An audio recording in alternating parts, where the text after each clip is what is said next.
Buenos días, mi gente. Buen día. Bon día. Hola. ¿Cómo te allez-vous? Arigato. Konbanwa, minasama. Otanushi ni ikimashou. Vamos a Ay. divertirnos. ¿Cómo están todos? Vamos a divertirnos. Hey, Hey.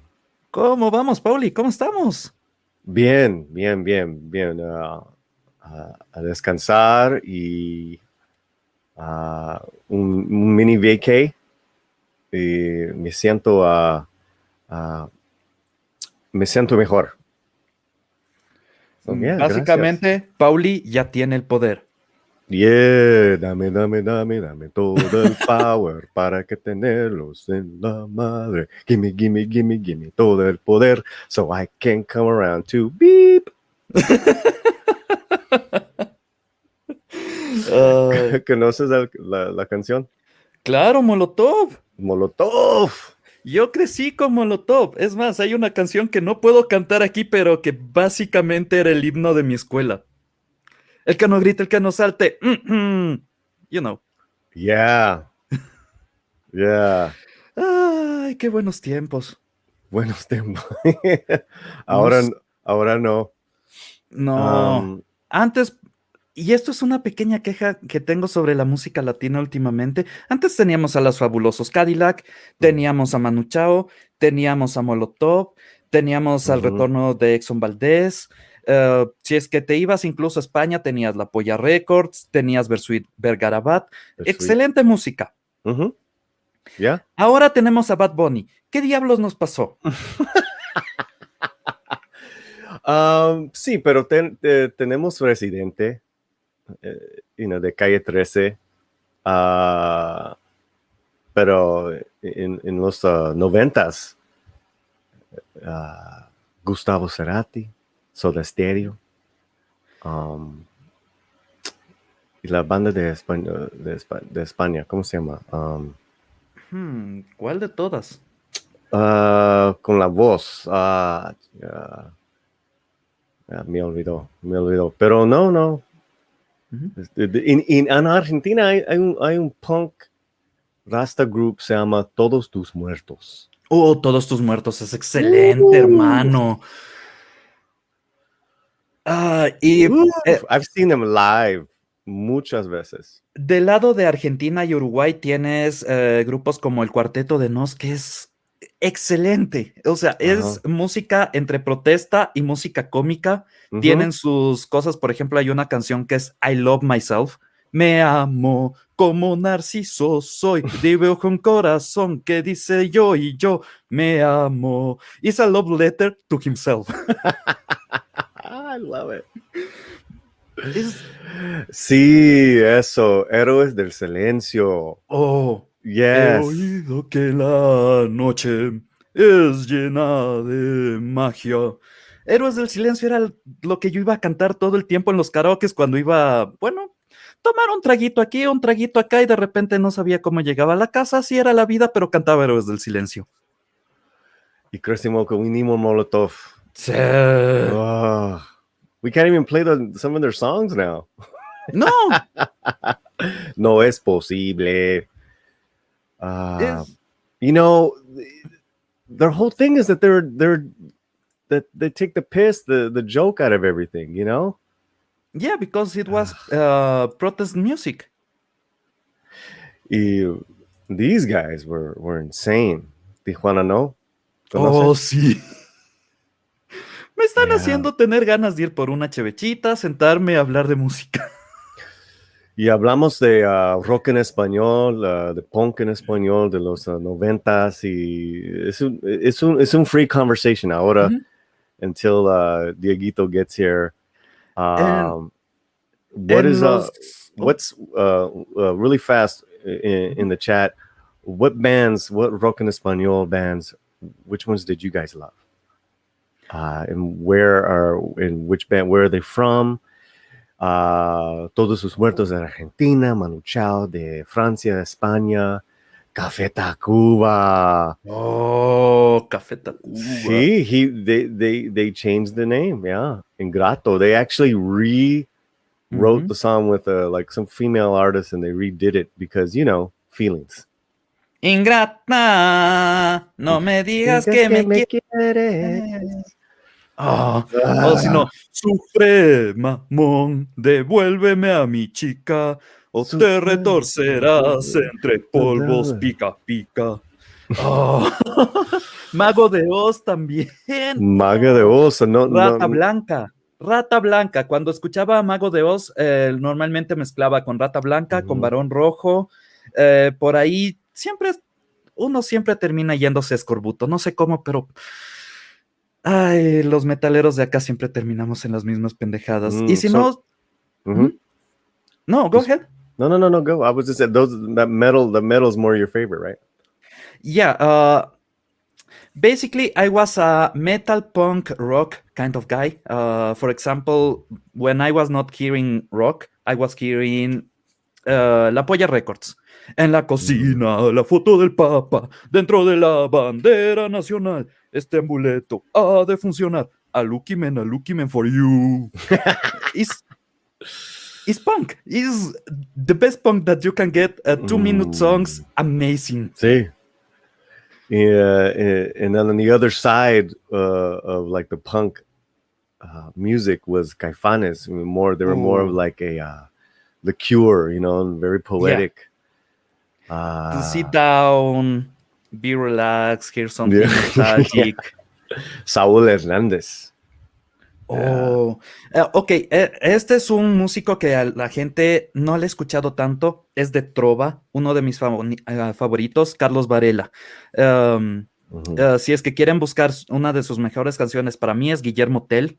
Guillermo Tell, tu hijo creció, quiere tirar la flecha, le toca a él probar su valor, usando tu ballesta. Es excelente.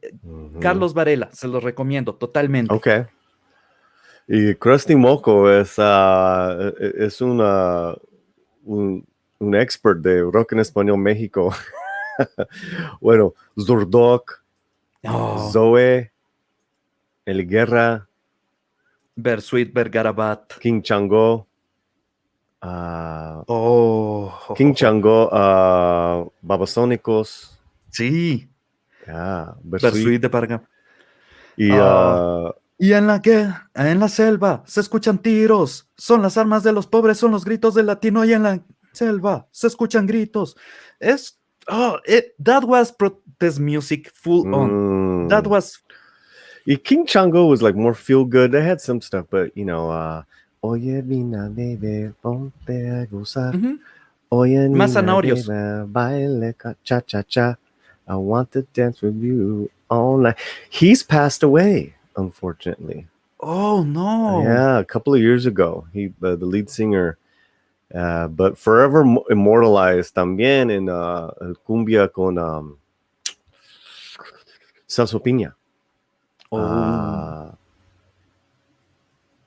Cumbia sobre del río, pienso que. Pero the lead singer died a few years ago. A young man of cancer. Oh, that's man. Yeah. Los auténticos decadentes. I saw them. Yeah.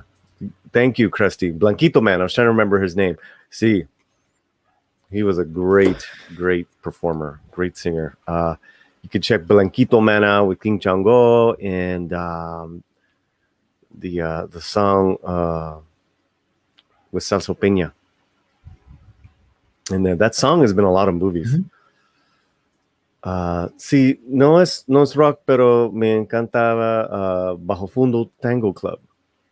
Bajo Fondo Tango Club is if I'm not mistaken, it's Gustavo Santolaya's band. And Gustavo Santolaya produced a lot of those bands that we just mentioned. Bersuit, Molotov. I love Bajo Fondo. No, Daniel. Muy bien. Ok, primero, una pequeña cosa. Molotov sabía lo que estaba pasando en el mundo de las estrellas desde hace mucho. Si es que han escuchado la canción El Canal de las Estrellas, se trata sobre Televisa, pero lo que estaba haciendo Televisa era lo mismo que pasaba en Hollywood y es sobre cosas que últimamente se han hablado mucho en las noticias. En los 90 ya hablábamos sobre esto y ya estábamos tratando de hacer cambios y se lograron. Revisen lo que pasó en Televisa durante la primera década del 2000. Fue justamente porque un montón de gente empezó a hablar, pero no empezaron a hablar como ya saben, ahora es todo Black Lives Matter y Me Too. No, era música. Esto era música. Y era música que todo mundo escuchaba. El Canal de las Estrellas estaba en todas las estaciones de radio todo el día y hablaba en contra del sistema de forzar a la gente, de hipersexualizar a la gente al entrar al mundo del espectáculo y forzarla a mantenerse en ese aspecto. Esto no es nuevo, nada de lo que está pasando es nuevo. Bersuit Vergarabat estaba hablando sobre diferencias sociales con los campesinos en la selva, eso ya pasaba. Los gocosos no entienden que esta es una pelea que ya tuvimos, que ya pasamos por ahí y hemos salido adelante como hemos podido. Y hablando de salir adelante como hemos podido, tenemos a Diego en backstage. Y, hey. Hola, hola. Dieguito. Dieguito. Antes de cualquier cosa, solo quiero decir, Krusty Moco, eres mi hermano, auténticos decadentes. ¿Verdad? Sí. I saw them live I at the hate you. Troubadour, and they played before Todos Sus Muertos in Hollywood, and I got in a mosh pit fight, and I got kicked out, and I didn't see the rest of the show. This is a long time ago. How do you get a fight?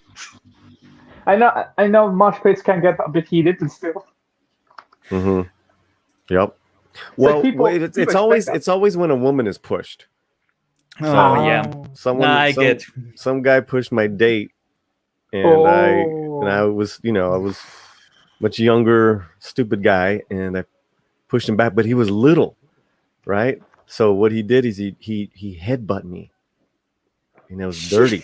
He headbutt me, and then that started the chingazos, and then we both got kicked out.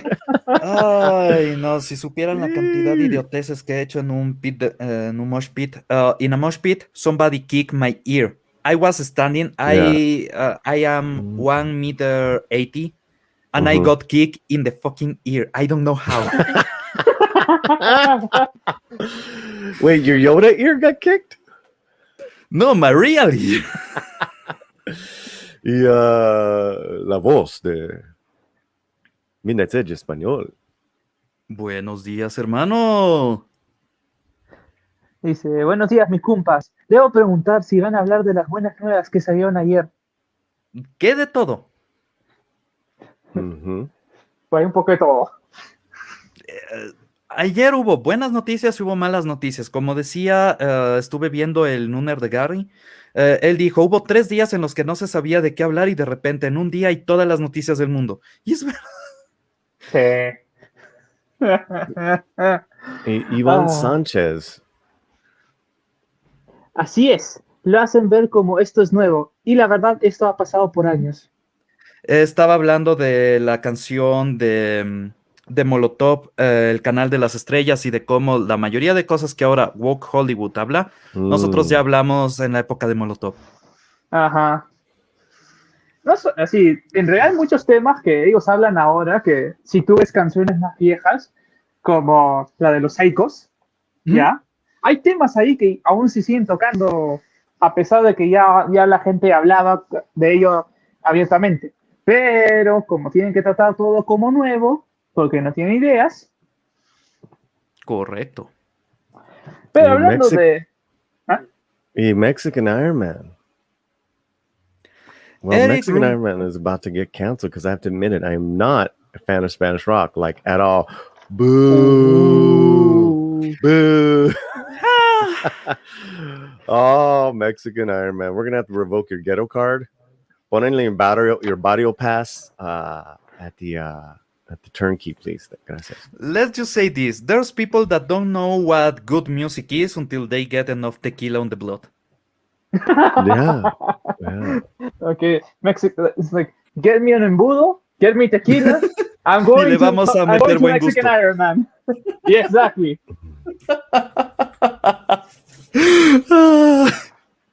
When I'm Music finished, therapy. when I'm finished, he will be a super fan of Auténtico Decadentes amongst other groups. Yo solamente lo pondría a escuchar el cuarteto de Nos hasta cuando se le quite. No, hombre, you the entire Latino music world is canceling you, Mexican Iron Man. Yeah. I mean, for you to say like, Spanish rock, I mean, you're really missing out. I'm gonna put together a playlist for you, Mexican Iron Man. Okay, Nice. There will be there is hope. There is hope. I'll say this for Mexican Iron Mike. If you can, look up the documentary about Los Psychos, who are a Peruvian punk band who are considered to be the actual creators of punk rock because they did it before the supposed creators of punk rock in England. Everyone says the creators, like there's this, No, that's the thing. They don't say it. People said they were. Okay, I'm just saying, like, there's also that. But anyways, that's good to see. That's good to see. But you might not like punk rock music. I think I know some music that he'll like. I'm gonna put together I'm gonna put together some stuff for Mexican Iron Man. He's triggered now. Dieguito, ellos tienen el poder y lo van a perder. Ellos tienen el poder y lo van a perder. Ellos tienen el poder y lo van a perder. Bueno, let's get to the first story, shall we? Venom. We both did it. Yeah. Ok, una pequeña cosa. Amé la primera película, sé que a mucha gente no le gusta. Yo amé Venom. Es la perfecta película para apagar tu cerebro después de todas las pendejadas que estaban pasando en esa época. Recién estábamos empezando con la wocosidad, estaba empezando a atrapar a todas las franquicias que amamos. Y sale Venom, que es una película divertida. Es un poco un body cop movie con un montón de otros géneros mezclados. Tom Hardy es excelente en la película, la voz de Venom es excelente y los efectos ni siquiera me importaban. Yo estaba disfrutando tanto verlo actuar y ver a una buena actuación en pantalla que me olvidé del resto. Sí. No, pero es una película divertida. Como dices, es un popcorn flick. Es para... Lo pones en la tele, sabes tu canchita y solo disfrutas. Sí, totalmente. Ahora, Pablito, I can't say I saw it. I didn't see it. Oh, you're missing out, man. Yeah, I don't know why. I'm a big Tom Hardy fan too. Listen, I'll see it. I'll see it. So I don't see it in theaters. Like, to be honest, you'll get a double dose of Tom Hardy because he is doing the Venom voice and he is acting as Eddie Brock, and you have equal amounts of both. Well, let's get to the story. Yeah. Diego. Okay. Can you read? Yes. Tom Hardy is the face of Sony's Venom franchise, but he's more than just the star of the upcoming sequel, Venom, Let There Be Carnage. As confirmed by screenwriter Kelly Marcel in an interview with Empire magazine, Hardy is getting the first story by credit of his feature film career after spending months brainstorming the narrative for a sequel with Marcel. Venom, Let There Be Carnage reunites Hardy and Michelle Williams opposite franchise newcomer Woody Harrelson as the eponymous villain. Can you go a bit down? Okay, let me see. Yeah, I was just... Okay. Wait, go a bit up. Up. You can start from this new. This is new. Where is... Hello? You passed a bit. You passed a bit too much. Oh, it did. No. Yeah, No. There. Because I can't Okay. see it, so. Oh, yeah. Remember, cell phone. Okay. Unlimited. Ahora, okay, gotcha. This is new for him to get credit, Marcel said, but it's not new for him to be disinvolved. He's absolutely 100% committed to everything that he does. He's married to Venom. He loves this character. He's very involved in what he thinks should happen. As reported by Empire, while Marcel gets the full screenplay credit, her script sprang from a lengthy conversations with Hardy where they hashed out how exactly Venom and chaotic Rex symbiote Carnage, which attaches itself to Woody Harrelson's serial killer Cletus Cassidy, will collide on screen. He doesn't get a pen and write, explains Marcel of Hardy's process. He spent months breaking the... Okay, now I can't... Pauli, can you scroll a bit? Oh, there you go. Yeah, there. And what was it? We spent months breaking the story together on FaceTime, riffing on ideas, seeing what worked, seeing what didn't. Then I took everything we spoke about and holed up somewhere for 3 months quietly, knocking out a script. The original Venom script was written by Marcel, Jeff Pigner, and Scott Rosenberg, with a story by credit given to Pigner and Rosenberg. Marcel gets sole screenwriting credit on the sequel, which has a lot of expectations to live up to after the first movie became a strong box office force with $856 million worldwide. Ok, voy a traducir un poco al español la situación. Básicamente, estamos escuchando cómo el director de Venom 2, Venom Derbycan Carnage, well, Venom Carnage, no importa, estuvo durante horas en FaceTime hablando con Tom Hardy sobre qué es lo que iba a pasar en la película, y su script parte de estas conversaciones. Esto lleva a que Tom Hardy ahora tenga por fin un crédito como escritor para todo esto, y al parecer mucho de lo que va a pasar es por el hecho de que Tom Hardy está pegado tanto a su personaje que él no puede soltarlo, y él básicamente quiere ver que todo salga perfecto con él, con su personaje. Así que es interesante, y esto es tal vez lo que me gustó de la película, el hecho de que se notaba que a él le gustaba estar en el papel. Como Venom, él disfrutaba, todo el tiempo se notaba la alegría con la que estaba actuando. Sí, se veía inspirado, creo que quieres decir. No solamente inspirado, los momentos en los que estaba en su actuación, por ejemplo, cuando está hablando con su reflejo en el auto, siento como él está como un niño más o menos actuando cuando tú estás jugando con tus figuras y todo, y en su cabeza él está haciendo las respuestas, él está teniendo la conversación de verdad en su cabeza, de alguna manera. No sé si me entiendes. Sí. Él está jugando, él está disfrutando ahí, él está sacando algo que tenía guardado desde niño tal vez, pero se nota en pantalla y es emocionante. Bueno, sí. Un momentito, por favor. Tenemos 2 propinas, uno de 2 días pasados de Stephen Otten por $5. To Keeping the Lights On. Muchísimas gracias, hombre. He did that a couple days ago. Y tenemos una nueva hoy de Glogo 13. Gracias. $10 tip. Taco Thursday brought to you by Mexican Iron Man. Just don't touch the sour cream. Sí. Porque es la crema pegajosa. Y por cierto, no dijimos hola al chat. Hola a todos. Hola Rick Sánchez. Hola.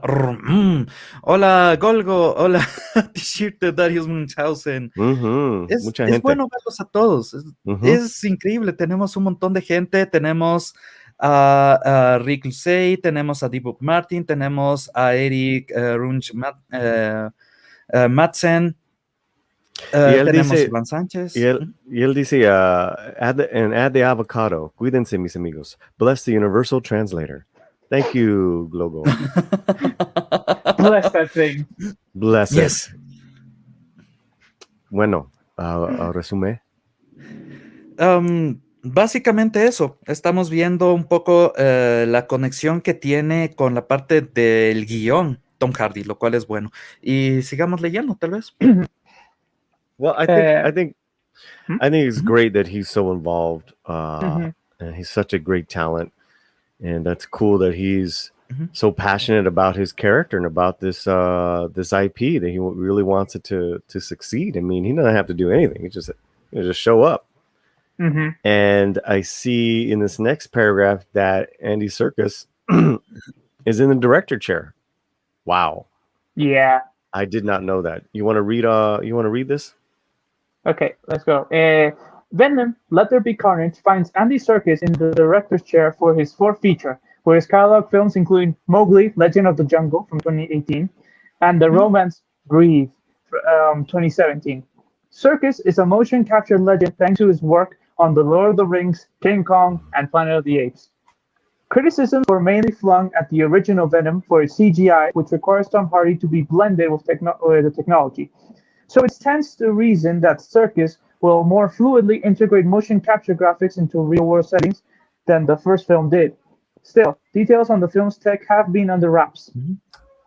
Okay, that's the story. Mhm. Set to open September 24th. How come more people aren't talking about this, guys? This is pretty amazing. I mean, you have a legend in Andy Serkis directing. Mhm. You have an incredible actor, very respected actor who's into acting, Mhm. Mhm. and you're taking an extra step into this, being part of the writing team. I Mhm. mean, we dog Hollywood so much, and yet this is kind of something that we want Hollywood to do, Yes. And but no one's here, talking about it. yeah, here is something that people are skipping. Andy Serkis is a genius of motion capture. He is the guy to go for motion capture, and he's directing a movie that is all about motion capture. So that's something to actually be Excited. enthusiastic about. Um, Other than that, you have Hardy going ham, going trying to actually get there to take care of his character. That's good.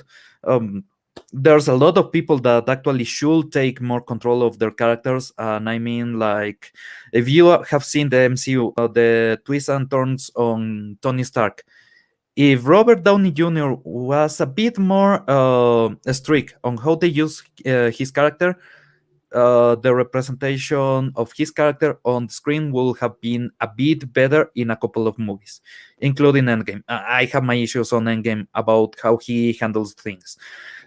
Um, but here you have someone that actually wants to know what his character is saying and what the other character that he's playing, because Venom is an alter ego, and he's taking care of that. He's taking care of that relationship. That's good. That's really, really good. That's the intensity and the la entrega, how we will say it in Spanish, to make this. That's something that I really are looking forward Mhm. on this kind of movies. Yeah. I think the best example of anybody I have in mind to show, just to compare how Tom Hardy's acting with Venom, right, is maybe how Robin Williams took his characters because of how Mhm. the detail because the man had depth, but he also took care of the characters he made. The only one I can say is a bit iffy on that is the genie, but that's because they made the genie for him. So But that's the no, only. he took a lot of control on the genie. If you Mhm. see, there's a lot of improvisation, and they had to animate around it. Yeah, but I mean they did it because they wanted him. But going back to Hardy, I think Mhm. and also going back to Polly's question, I think the reason some people are not talking about is one, most people we're talking about general audiences, even though Venom was a hit. Let's be honest, if it's not right now, if it's a superhero movie and it's not Marvel, Mhm. majority of the general populace will not necessarily be keeping the pulse on it, right? Because it's Mhm. not Marvel. It might be tangentially related, but because it's not officially part of Disney and the Marvel product is part of its sort of own thing in Sony, people are It's not not. so much. It's not. It's not Disney Marvel. Exactly. So it's like they're not keeping their fingers on the pulse of it. So they're not necessarily having their eyes like a hawk watching it. And also the fact that Tom Hardy, his career for some time, at one point his career went on he disappeared from per se, right? And this is sort of him getting somewhere that's getting him back on top, right? But because he had a brief moment where he was not in people's minds, sort of there's no attention from Hollywood really, from the trades to really uplift the story, because I think they still believe is the same Tom Hardy from when he had his little tumble. So that's why they're not paying attention to him, Diego, hay otra razón tal vez que deberíamos tomar en cuenta. Dime. El simple hecho de que durante mucho tiempo, y creo que hasta ahora a nivel corporativo se está manejando así en Sony y en Disney, se trató de suprimir este universo paralelo porque tenían el MCU. Entonces, cuando se empezó a hablar del Venomverse y se empezó a hablar de Morbius y todo, hubo esta extraña separación en Sony, donde solamente un pequeño grupo de Sony anunciaba cosas con respecto a Venom. Y esto lo hablo desde la primera película. Y el resto de gente estaba concentrada en el MCU, estaba concentrada en Spider-Man. Ahora que hubo algunos cambios serios, y de hecho, si es que ven todo lo que hizo Mina Edge para cubrir lo que estaba pasando en esa época, los contratos cambiaron. Recuerden que durante una época Spider-Man dejó de estar en el MCU porque se terminó el contrato con Sony y demás, y durante la nueva negociación, al parecer lo que se llegó en el acuerdo es que Venom va a estar un poco más conectado al MCU. Incluso ya se habla a nivel de directores y demás de un posible encuentro entre Venom y Tom Holland como Spider-Man, que Venom sería el que yo quisiera que gane ahí, pero descontando eso, hay todo un movimiento tanto político como económico en la parte de atrás de la producción de estas películas, que por mucho tiempo estuvo enfocado a suprimirlas, a dejarlas a un lado. Ahora que están teniendo un poco más de conexión y que Venom además ganó una cantidad ridícula de plata, era una película que ellos querían abandonar en los cines y no saber nada más, y les hizo un montón de dinero porque a la gente le gusta divertirse, están tomando una nueva dirección, pero todavía siento que hay muchísimo de la parte corporativa de Sony que no se atreve a topar a las películas que no están conectadas al MCU. No sé si todavía se mantiene, y esto es especulación mía, si es que todavía se mantiene algún mandato o si es que simplemente no le tienen interés, no le tienen ganas. Yo diría sería no le tienen ganas, pero antes de tocar más, porque creo que para conectar un poco lo que dije antes al público, respondiendo por la pregunta de Poli, estaba diciendo que también una de las cosas que tenemos en cuenta, que yo primero decía, era de que también la carrera de Tom Hardy desapareció de la mente de la cultura popular por un tiempo breve, y digamos que también por eso yo decía que no hay la atención, que entonces Hollywood no le está prestando, porque no le prestaba atención y siguen pensando que Tom Hardy es Tom Hardy, ¿no? De ese momento, los trades, nadie de entretenimiento está prestando atención. Y yo ahora con lo que tú dices, yo creo que podría ser una combinación de todo. O sea, uno es, tal vez no le tengan mucha fe cuando lo comparan contra Marvel, ¿ya? O tal vez es más como, sí, no es tanto, tal vez es una situación donde lo dejan existir, pero tampoco le prestan mucha atención, ¿ya? Más que tal vez la gente ahorita lo tengan a Tom Hardy un poco alejado, por así decirlo, y tampoco está enfocando en su carrera, y por eso nadie está queriendo hablar de él. Y también que las personas, como dijimos, como no es Marvel, la mayoría de las personas no están como que atentas a lo que puede salir. Es Marvel tangencialmente, pero ¿entiendes? Y creo que todo eso tal vez es lo que está haciendo de que no diga que sea suprimido, sino algo peor. Porque si está siendo suprimido, sería los que saben y le prestan atención, pero creo que ni siquiera es esto. Esto es una situación simplemente no le dan importancia. Exacto. Let's go a bit to English and to answer to Eric O'Sullivan, man.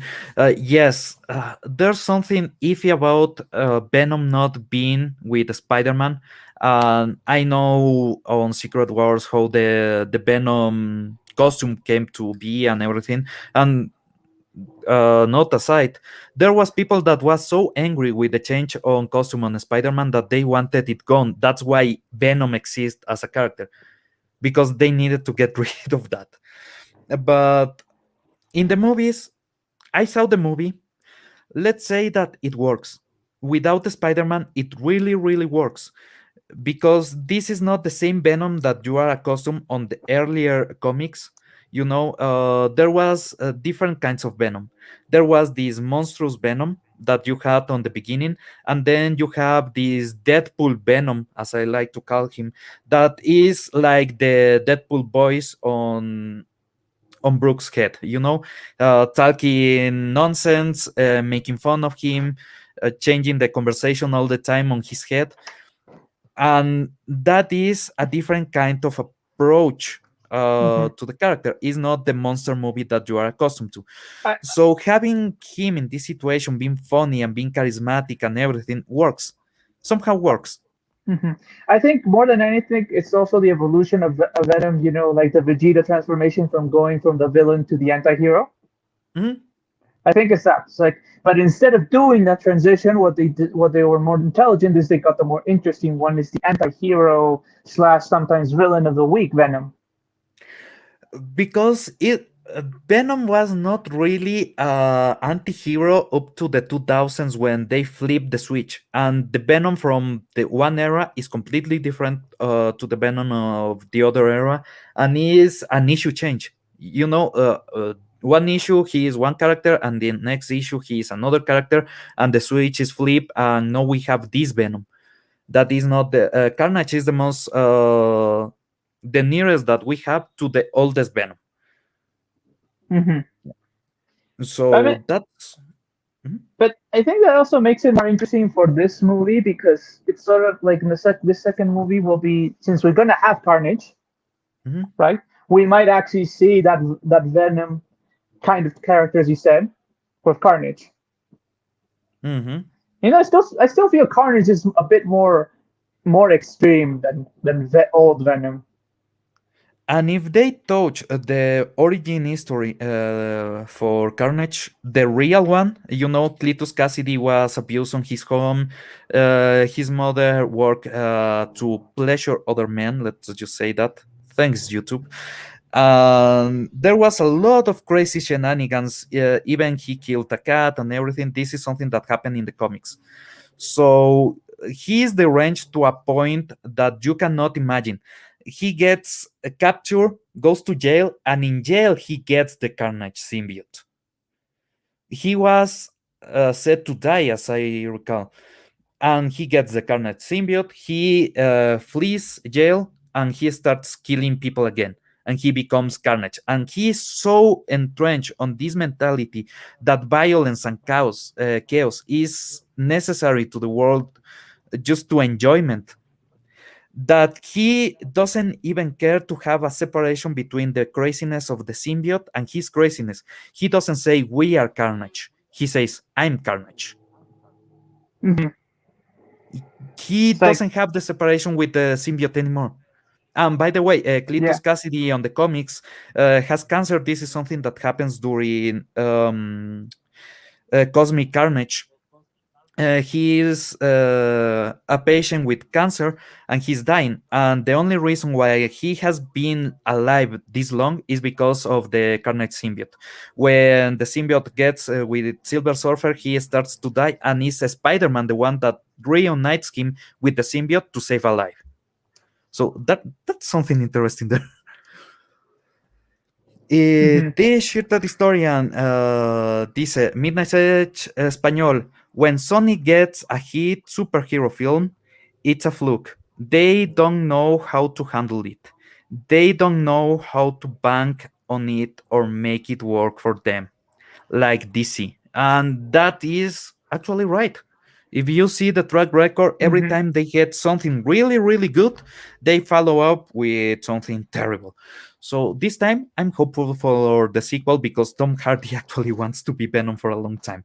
And no Sony picture has ever, for example, if you see the original Spider-Man movies with Raimi, Spider-Man 1, amazing movie, one of the best comic book movies ever. Spider-Man 2, the best superhero movie ever made. Spider-Man 3, we don't talk about Spider-Man 3. That's the point.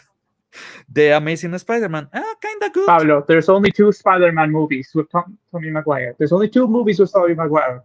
There's no 3. And Remember, there's only one Amazing Spider-Man movie. Exactly. Okay. But yeah, that's the point. They don't follow up. They try to reinvent the franchise every movie instead of keeping this continuity, this tissue that holds the story together. They try to make it bigger, better, more flashy, and you cannot do that for long. You will lose interest rather quickly because you miss the characters. You go for only the fluff. I mean, I feel that maybe the Marvel movies are actually that, because if you see them little by little, they go bigger, like, but just little, they go bigger, flashier, badder, it's like little by little. But then the problem is once the crescendo ends and they start the descendo, you lose them. And right now there's the descendo in Marvel. But going back to what T-shirt historian said, there's also something I've been thinking. I think Sony, the reason maybe the first movie was a success and now the Tom Hardy's like taking care of the characters and that they're letting him do it, is because Sony is not really giving attention to the movie. As I said, they're letting it exist, but they're not like, they're like saying, we don't care. Spider-Man is giving us money. See. And because of that, I think it lets it be and lets the movie exist a bit more freely. So maybe we actually get either a sequel that is as good as the first one, right? Or what is rare is a sequel that is a bit better than the first one. At least I don't think it will be that worse. Let's remember the CGI on the first Venom was shit directly. A lot of the characters were nonsense. Hey, Stephanie Janicek, Smuggler's Cantina. Janicek, that's difficult to say, man. But from Smuggler's Cantina, drop him in to say hola. Hola! And, Hola. man. Eric O'Sullivan says, Hermanos, I took rooms for Spider-Man 3 and I had a great time. I'm going to see Black Widow today. I envy you so much. I don't have anything to make it better. Why? Because I want to do the review and today I can pay $350. Nice. Do it. Exactly. Do it. Yeah. When I saw $350, I'm going to see it like most likely end of the month. So yeah, and I'm going to see end of the month. So at that time, there most likely might be something like that when I'm there in New York. Ay, hermano, en Nueva York puedes conseguir de todo. Pero bueno. Bueno, going back to a bit of the story, just let's move on to our next story. Yeah. This one is La fun. Fuerza de Disney. Wow. No la tiene.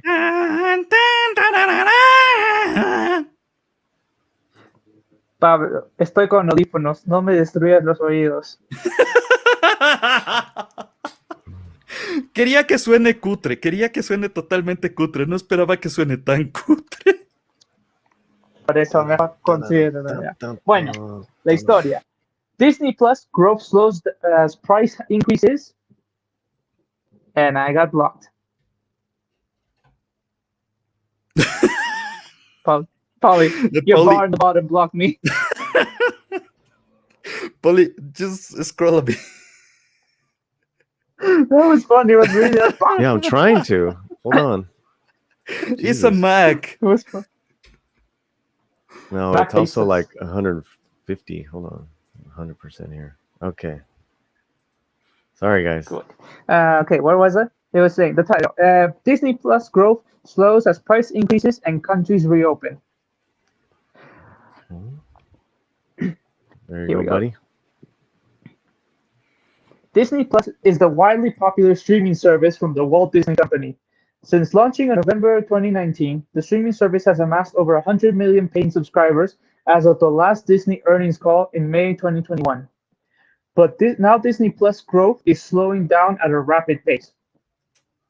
So, two factors have possibly caused a delay in the continued growth: the $1 price increase and the reopening of countries around the world after vaccination efforts for coronavirus. In March 2021, Disney raised the price of Disney Plus to $7.99 a month in the United States. For many people who already have multiple streaming services like Netflix, which costs $13.99 for the most popular package, and HBO Max, which is $14.99, Disney Plus doesn't have the added value due to the lack of original programming that's currently available and the niche audiences the programs appeal to. That's a primary part of the story I wanted to focus on. Okay, because I think it encapsulates everything. Sí, para hacer una pequeña traducción y tal vez hablar un poco sobre la situación. El crecimiento de Disney Plus se ha detenido. Parte de lo que el artículo está analizando es la posibilidad de que sea por el hecho de la reapertura de algunos países, y también está hablando del hecho de que subieron $1. Entonces tenemos una baja de intención forzada y tenemos una baja de intención económica. Dos factores que deberían ser importantes para Disney, pero hay un factor que no se está hablando en este artículo, que tal vez es un poco más grande de lo que se espera normalmente: la aparición de Disney Plus en otros países. Como saben, en Asia tienen algunos problemas para legalizar todo su funcionamiento, así que están a través de Star, lo cual no les está yendo nada mal. He escuchado que Star en India es ridículamente popular. No les da tanto rédito como ellos quisieran, pero bueno, también aquí en Latinoamérica hay un bajo interés. El servicio cuesta $4 y aún así la gente realmente no está entusiasmada. Más bien HBO Max, que aquí dice que en los Estados Unidos cuesta 15, para Ecuador, en este momento tienen una promoción que tú contratas en este momento y tienes el resto de tu vida el 50% de descuento en su precio. Así que me sale por $2 contratar HBO Max al mes. Por $2 estoy dispuesto a pagar, ¿ok?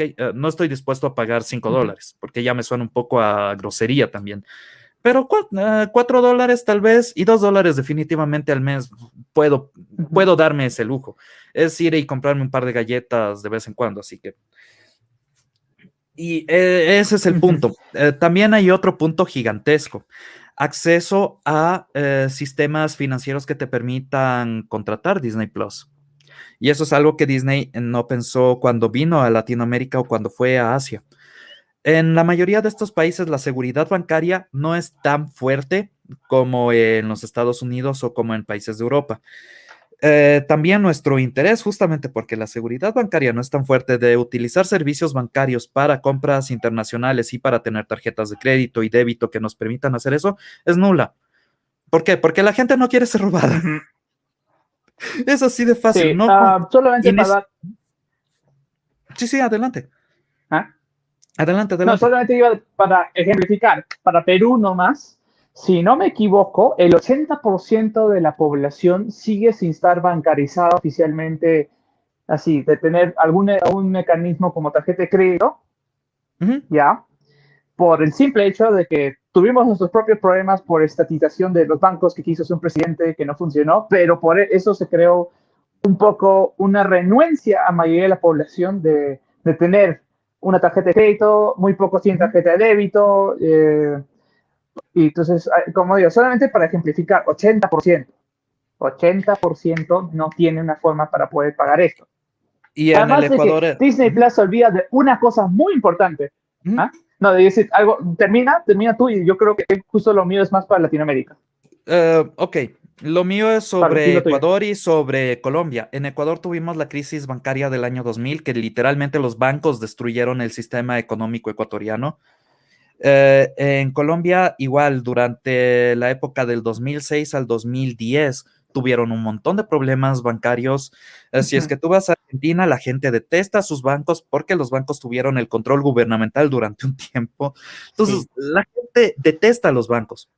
Lo que Disney necesitaba hacer era buscar una forma de que nosotros podamos realizar los pagos de sus servicios de una manera un poco más directa. Por ejemplo, y esto es solamente una idea, pero la mayoría de países de Latinoamérica tienen servicios como Servipagos o Western Union. ¿Ok? Ujú.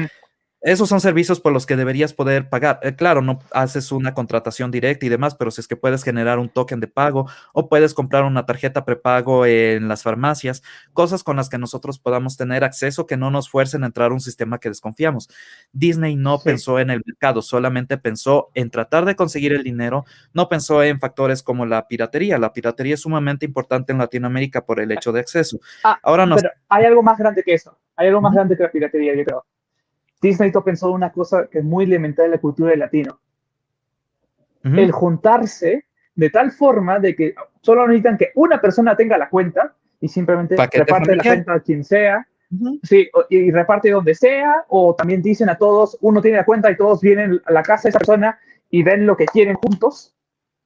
Entonces solo una cuenta y lo están viendo 18 personas. ¿Ves a lo que voy? Totalmente. Solamente digamos esto. En Latinoamérica somos, no sé si tan pobres o tan decididos a no gastar dinero, que si es que necesitásemos una inyección de insulina para 2 personas, pondríamos mitad, mitad. No sé por qué, pero incluso Sí. cuando es para salvarnos la vida, nos importa un bledo. De todas maneras, vamos por la opción más barata. Y Disney Sí, debió pero pensar en justo, todos. Adelante, sí, adelante. pero una cosa que hay que tomar en cuenta es el artículo, lo que sí está haciendo énfasis a propósito yo, es que solo está tomando data de Estados Unidos, porque hace mención a Estados Unidos, pero también hay algo que justo en ese párrafo anterior quería enfocar, es que ya por sí solo una revista como Forbes está diciendo de que Disney no tiene tanto contenido como Ujú. la competencia, así contenido nuevo. Disney lo que tiene es un catálogo viejo. Estamos, espera, se me fue el aire. No, Estamos pero hablando de un montón de series viejas como DuckTales, exacto. así series de la época dorada de la animación de Disney. ¿Entiendes? Es su catálogo de la era dorada, pero no tiene de verdad mucho catálogo nuevo que llame la atención a la gente a querer conseguir el servicio por su cuenta. Y No sé también si me hago entender ahí.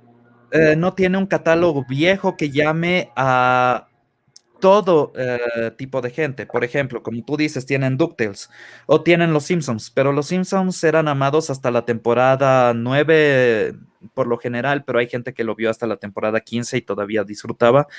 Am, Tienen algunas cosas de Fox ya que están empezando a ingresar al sistema, pero no tienen nada que sea algo como amigos, ¿entiendes? Algo que siente a la gente normal. Nosotros somos Ujú. geeks, nosotros somos nerds, pero la gente normal disfruta de amigos, disfruta de Big Bang Theory, disfruta de esa clase de series que se pueden sentar, ver y apagar su cerebro, relajarse, hacer las cosas en la casa y tener en reproducción todo el tiempo, lo mismo que nosotros hacemos con podcast o con streamings. Entonces, Ujú. no tienen algo así de fuerte para jalar a la audiencia y mantenerla sujetada a Disney Plus. Al menos Sí.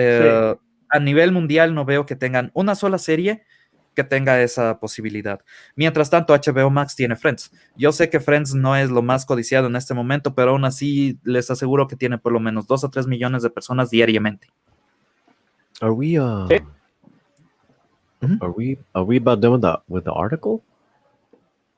Oh no, we were No, we're just touching explaining the yeah. paragraph. The paragraph, the one that says that doesn't have content. Yeah, It opens up so much. I was being funny. Okay, sorry. Yeah, I know, I got it, but still, it's like, it opens up so much right now, this one. Well, let's continue, then I have to give a bit of a summary in English for all those listening. Mhm. The launch of Disney Plus really came at a perfect time over a holiday season 2019, when the world had no idea it was getting ready to shut down for over a year, just a few months into 2020. The closures of entertainment sites, theme parks, and places of work caused people to latch onto their home TV to be entertained or entertain their family, who were also at home due to school closures. Subscriptions to Disney Plus skyrocketed during the pandemic as families turned to Disney brand for family-friendly entertainment and new movie releases like Onward, Raya the Last Dragon, Hamilton, Luca, and more. Could go down, Polly? Wait. The next paragraph has actually something important that... Go to the next paragraph, please, so we can... There we go. As countries around the world have gotten citizens vaccinated... Wait, you get it? There we go. The growth of Disney Plus, especially in the United States, has slowed. In fact, the growth of the first half of 2021 has come from India and Latin America, where shutdowns and quarantines are still in place. And even then, new series like Loki have helped Disney Plus gain more downloads and subscribers as fans rally to see the ongoing story of a favorite Marvel character.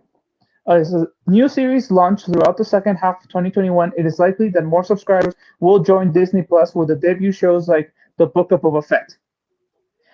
And Disney Plus is a major player in the streaming wars, but it will need to continue to build out the content library that appeals to a larger group of people and turns out content faster to keep people engaged on the brand. And that is the important part of this. Yes. They have to produce content, and they have to produce more and faster.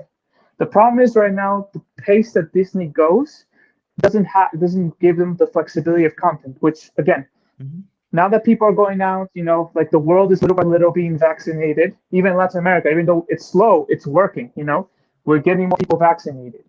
So the question will be at the end is, when all the people around the world are no longer stuck at home to the TV and they start exploring the world again, and how will Disney keep them if they don't have, as Pablo said, like a show like Friends that can bring everybody to the table to watch? And Disney, unfortunately, is more of a family-friendly oriented company, usually produces more family-friendly things. But what about like me, the 31-year-old, who right now I don't have kids, so I don't have much of a need except to maybe nostalgia to see Disney Plus. So it's like, as long as there's no pressures, there's no need really for me to possibly keep Disney Plus aside from nostalgia. But so if Disney doesn't have that, how will they keep other people? Yeah, Danny TV on the chat has a really, really good point. A mis papás les encanta Disney, pero no tienen los reales clásicos de los 50s y 60s. That's a real issue. Disney Plus for a lot of countries don't have the full library. They have only a partial, and it's not the classics that everybody loves. It's only the ones that they got in a nice resolution. They are not trying to scan all reels. They are not trying to get all films. They are just using what they have at not hand. Only that. Yeah. Go ahead. But not only that, there's also the situation of rights. Because remember, the problem is when you sign off rights, to other companies to have their movies on TV or whatnot, sometimes the clauses are written in such a way that to guarantee like Disney their flow of money for the program that appears on TV, they don't really put an easy option to get out of it. Basically, the easiest option, without wasting money in lawyers to negotiate, is to let the contract expire. And these are contracts that usually are maybe 10, 15 years. They guarantee the TV the exclusive rights to transmit it in a certain territory. And that's why I think there's also some series or some movies from the older times that have not been able to transition in some territories. I would like to see the legal figures that they are using, because this is something that I know for a fact. You can license a series for TV, but if there's another way you can actually play it, and this happened during the DVD era, people wanted to go against DVDs because they were infringing on the television rights to to this movie or this series or whatever. So that happened a while ago. I'm not sure if there's some category in which you can do internet streaming without having any interest conflict on the other side. I'm not sure. As far as we understand, like most cases, like in the legal system, streaming, the framework they use is usually the TV framework. So any laws relating to TV and the rights given on TV, they usually apply those as well to streaming because there has to be no work to make the new framework for streaming. So legally speaking, they're using an antiquated law code, and that's why I still say there might be some difficulties. Yeah, that may be a trouble on the future, a real trouble. Yes, and so that's the thing. Okay, so what we have to focus, especially on this article, that puts in clear perspective, like there is a critique to Disney, even though yes, they hype it up a bit here. We have to be clear that what they called out is the fact Disney doesn't have the content, like the new content or the in general content to keep people, except the old catalog of the golden era of the 80s and 90s. Okay, that's like the core of what they have. Yeah, so let's and say a bit of 2000s with Hannah Montana. Let's say for but that's what's like. Go. For America, they don't have the interest and they don't have enough content to actually keep people in the service. In Latin America, other than that, they have even less content, and they don't have a way to actually make the population get their service because the population doesn't have the banking infrastructure to actually do so. So they are in quite a conundrum because they cannot grow on the United States that much now. There's even the streaming war is reigniting. I think Netflix might go belly up. I think Disney might go belly up on the service. I don't know if Warner will be the victor, but I'm seeing them in a good position right now. The position that Netflix used to have. But yeah, the system is not in place, so I don't think Netflix will go belly up. Okay, because remember this, you gotta consider that usually when you have services and one of them they're competing and the weakest one breaks, all the clients that were not using the other two and were using that service will go to the other ones, and that might actually forge up a bit more for Netflix. That's why I think what's going to happen is most likely we're going to have a weird final state of Cold War where Warner, with its content and what's getting done, will get number one. Netflix most likely will take number two. Amazon will take number three just by sheer power of money. Just by money. Exactly. And that's the point. I don't think if Netflix came to a fight with Amazon, I don't think Netflix can win.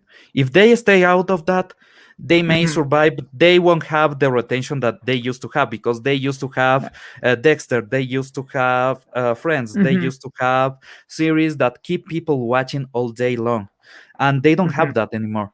So they are trying to make new productions, but they are not getting that much of attraction because they don't have a big hitter that they used to have.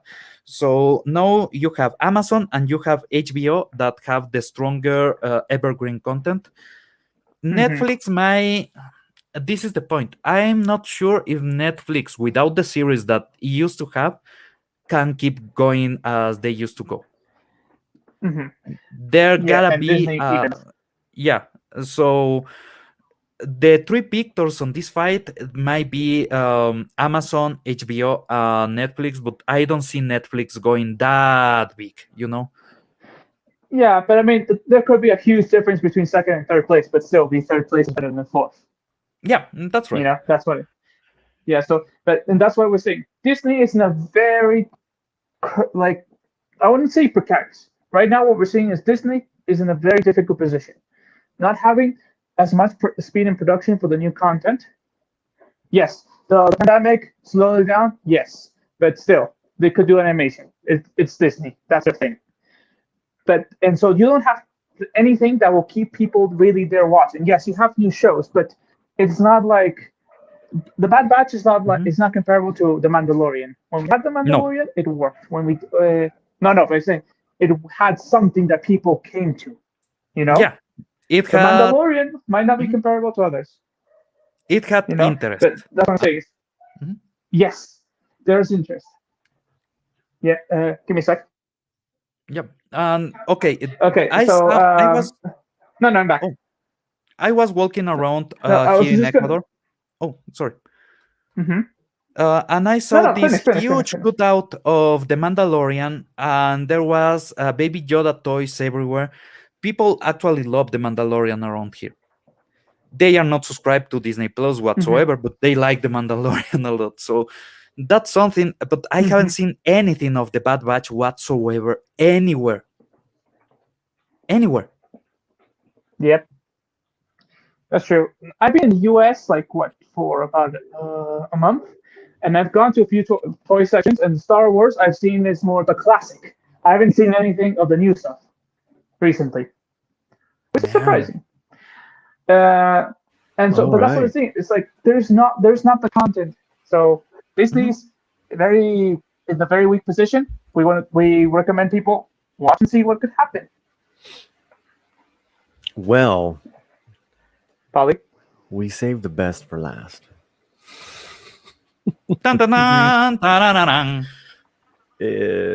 Everyone out there ready for some videos? Oh boy. The title of the show is Disney. Venom, Disney E, Latinx. So I came upon two very different videos. I want to play the most triggering one first. I do this as a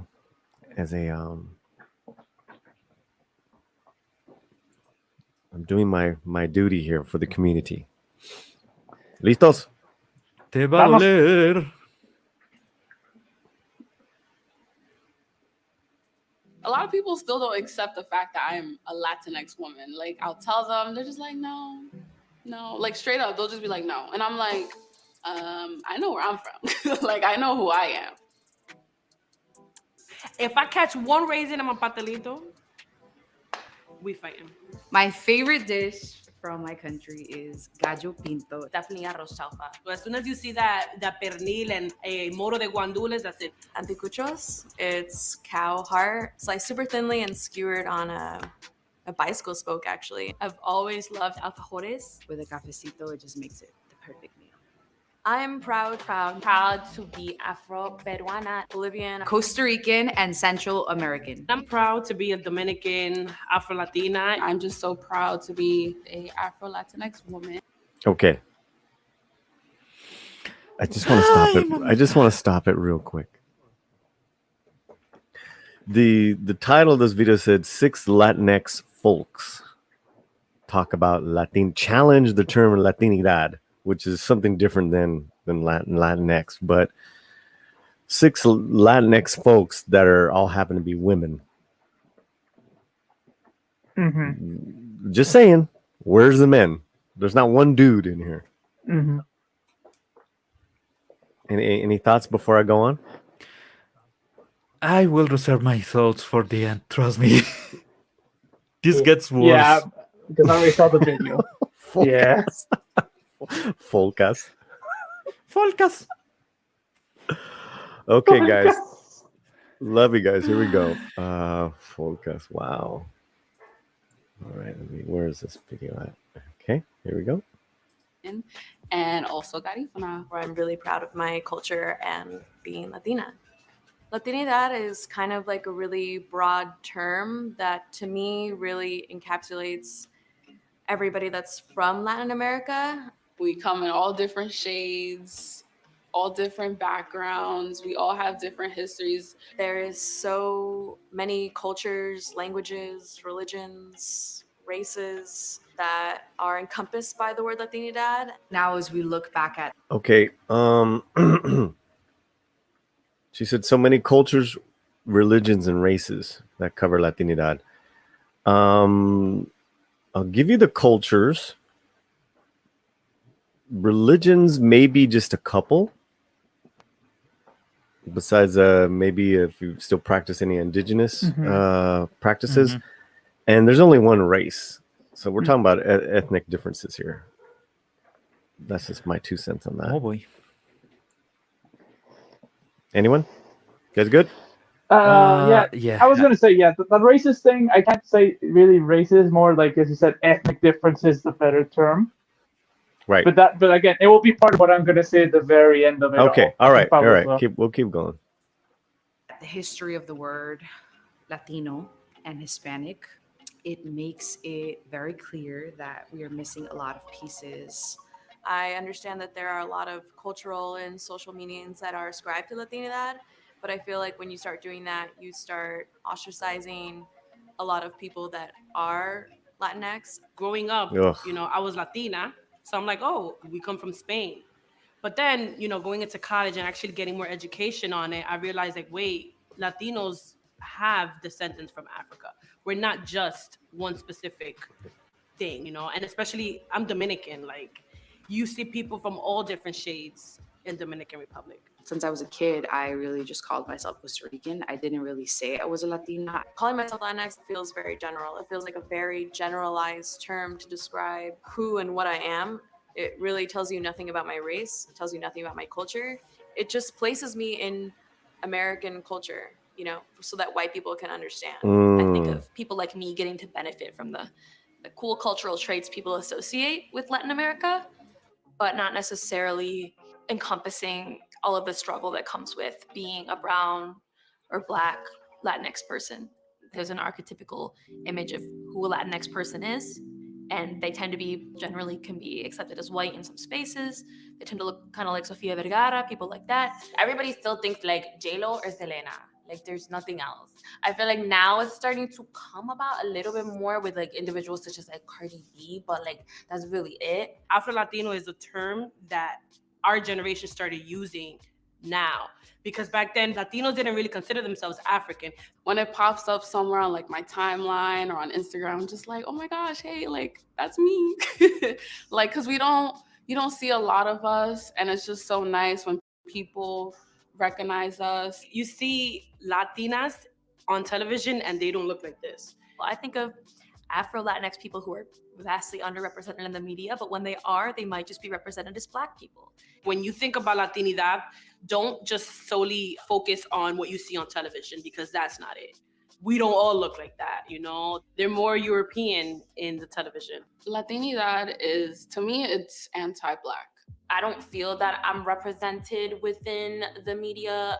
I don't think that Latinidad holds space for Afro-Latinx or indigenous individuals. I think we have a lot more to work on when it comes to representation.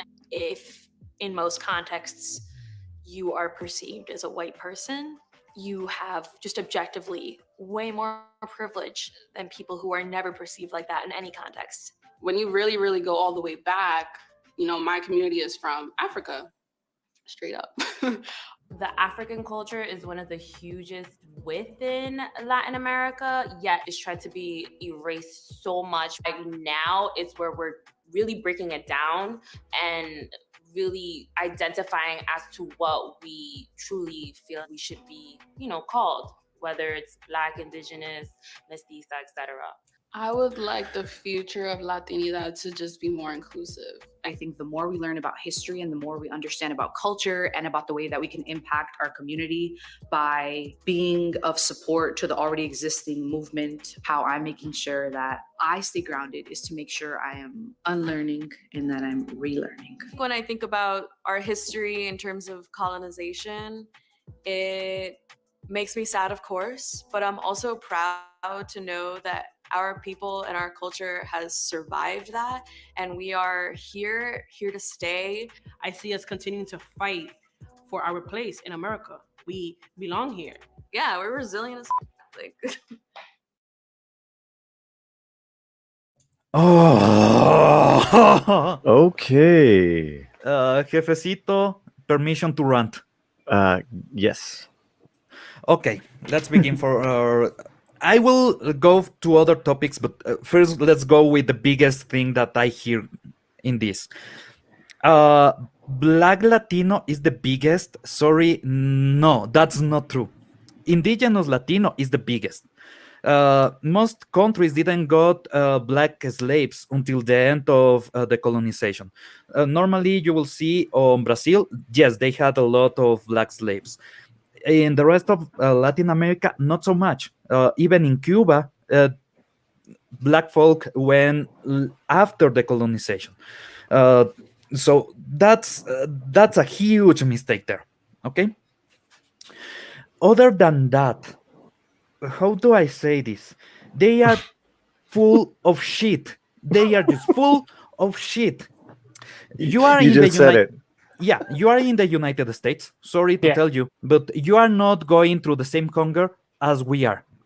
Directly. You are in the United States. If you want to get a cheap burger, you can. I know there's difficulties getting food on the United States, but you don't have to beg to get it. Okay? You can get it. You can do something. There, you can actually make a business flourish to get the money to buy whatever you want if you want to work it hard enough. If you try to do that here in Ecuador, you cannot. You are out of luck. If you don't have the money to start a successful business from day one, you are dead in the water. You cannot make a successful business because you don't have the money to make it successful. It's not about interest. It's not about how much money the other people have. It's about if you can negotiate your place in the market well enough. That's how it works. You don't have any other way here. Okay, so you are in a country where you have the advantage in any way, shape, and form to Latin Americans, and you are trying to talk about privilege. So check that privilege, honey. Check that privilege. Respira. Respira, There's Diego. a lot of other shit around. Oh, we're not. Yeah, we're just begun, Diego. Yeah. Sí. Okay. Look. So, ¿cómo lo digo? O sea, ¿por qué hablan mamadas? I will say like that. Cabrón. Because look, let's be honest. Look, just give me an example here. In this panel, we have a Chicano, we have Peruvian, we have Ecuadorian, and not only that, in the Ecuadorian case, he's part Jewish, part native. What's the name of the tribe? Otavalo. Pablo? Otavalo. Otavalo. I'm part Otavalo. Yeah. Like around 30 to 40% of my DNA is Quechua. Okay, the majority of the population in Peru. Also a bit of Spanish, and a bit of French, a bit of English, but I'm a mix of it. It's like the sole fact that Latino means, like, and Latinidad is the fusion of our cultures. It's not just a term that people don't understand how you have to use it. It's like they don't understand what it truly is to be a Latino. Really, they feel like Latino has to be something that is specific to a tag for us. When like being Latino, Latinidad is not that. That is our culture, our fusion of cultures, our history, everything. The Latino is a living tapestry of the history of this continent. And I'm sorry if you don't like it. I'm sorry if there's bad parts about it, or the fact that you feel that they don't mention you. But the whole fact of it is, the idea of Latinidad means to be that tapestry, to be the guy who comes from a different country, speaks 2 to 3 languages because of the country of origin, has I don't know how many different origins of ancestry. It's like, I mean, that's why in Peru and maybe in Ecuador and most of Latin America, we have the phrase that el que no tiene dinga, tiene mandinga, meaning if you don't have indigenous blood, you have maybe African blood, or you might be fully Spanish, We don't know, but the whole idea is that we're a tapestry. Our culture is that. It's like, And it goes... I'd like to go to the chat real quick, and just to make sure we're balanced. And definitely has great intellect and great, very compassionate, very smart lady. Seems like many of them had personal issues, not all pertaining to the topic. Yes. A few of them admitted they don't know their own history. This to me was a video put together where either these people were given stuff to say or learned what they were gonna say from the mainstream media headlines. And really, there was only one person who I could see I could have a conversation with, which was the woman talking about actually saying how Latinidad, encompasses is inclusive. Let me just tell this. It's so inclusive that one of the dishes that she talked about, arroz chaufa, is Chinese. Yep. Yeah. Yeah, she, so everything else for me was pure wocosadas. Now, here's the good news. There's a lot of good news, guys. Here's the good news. The good news is the pushback. Yes. Not just with us. Oh, yes. But the pushback in these refinery, whoever the refinery.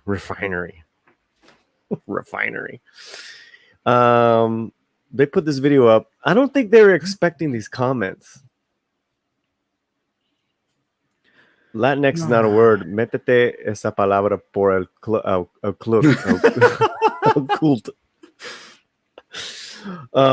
What the F is Latinx? ¿Ustedes son pendejos or what? Eso es mi gente. Solo pendejos usan el término Latinx. John Bustamante, Latinx or Latin term really sucks. I feel more identified being called my nationality. I'm not from Spain or Rome. Don't call me Hispanic or Latin. Just call me Peruvian. And that's a thing too. Call them by that. They're from. Habla bien, idiota. Okay, this is the thing. Normally, when these kind of people talk about Latinos, it's like if we Latinos talk about people from the North American country as American. If you say American, everybody understand is from the US. But if you want to say American to a Canadian, you may be wrong, right? Or you are technically wrong, even though they are in America, because some terms define some specific groups. In this case, Latino is not about any color, is not about any of that. It's about, did you wear a colony from Spain or from Portugal? If is that, or from France, if you are talking about Haiti. But if the answer is yes, you're a Latino. You were born there, yes, you are a Latino. You are white as snow, it doesn't matter, you are a Latino. You are black as coal, you are a Latino. You are a Latino. That's the point. It's about the experience of being part of the colonies during that time. The United States had a different system. They had their own revolution, and Canada doesn't even have the full revolution. Sadly, they are still depending on the crown. But that's neither here nor there. I will debate that one, but that's for another day. Yeah, but this is the point. It's about the shared experience, and even in that shared experience, there's a lot of things that are wrong. Okay, for example, they know how we feel. I want to get through some of these other comments from people. I think it's important. I'm sorry, Pablo. Can you hold on for a second? No, go ahead. Rod, chinga tu madrex con el término Latinx. I'm gonna follow that dude now.